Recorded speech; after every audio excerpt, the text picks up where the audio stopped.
วันนี้ไม่องค์ค่ะมาเบิ้งซีเขาเนาะร้านฉายไม่องค์ซีเขาหงซีหน่อยทุกคน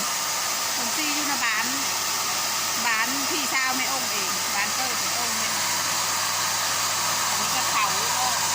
เขาตาหงซีน้อยเนาะประจำครอบครัว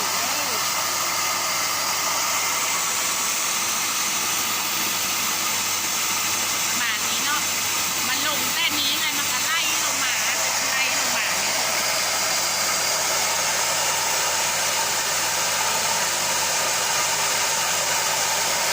ตัวนี้ก็ต้องแก้หนักแก้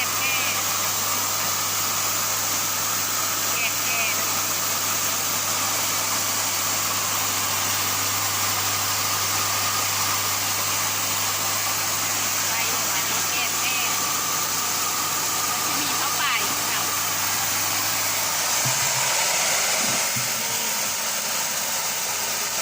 อันนี้นะหลังก้อนอันนี้ล่างก้อนอันนี้ผลก้อนก้อนลำก้อนแล้วมันจะตกอันนี้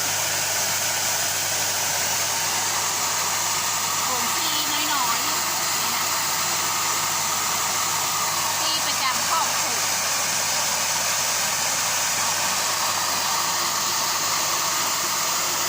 ประมาณนี้ทุกคนเลยอันมาป้าF4เด้อ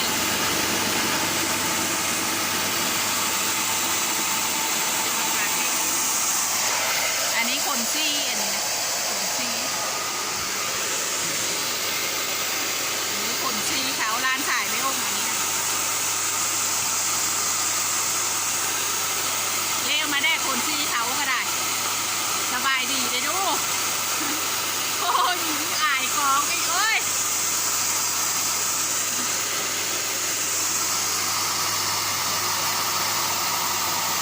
ประมาณนี้เด้อทุกคนเด้อซีเขาทุกคนผมซีหน่อยเนาะอันนี้คืออันที่เคยแม่อมอันนี้นะเจ้าของเจ้าของหงซี อันนี้ร้านขายแม่อมซีเขาเอาห้ำทุกคนอันนี้เต้าซานออกมาเต้าซานอะไรเต้าหนักบอกเต้างามเต้าซานลำอีบาทหนึ่งทุกคนก็ออกมาลำอีบาทประมาณนี้เนาะทุกคนเนาะ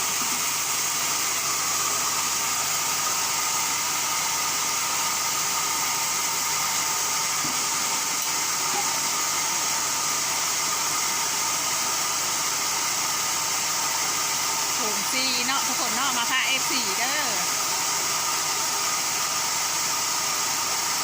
โงซีเขาน้อยประจำเฮินบ้านเกิดไปองค์ทุกคนเลยนั่นแหละมันก็ไล่หลงอันนี้แหละทุกคนเลยบ่ได้ไปจามซีหงซีใหญ่เนาะหงซีอันนี้ก็พอคุ้มครอบครัวทุกคนเลย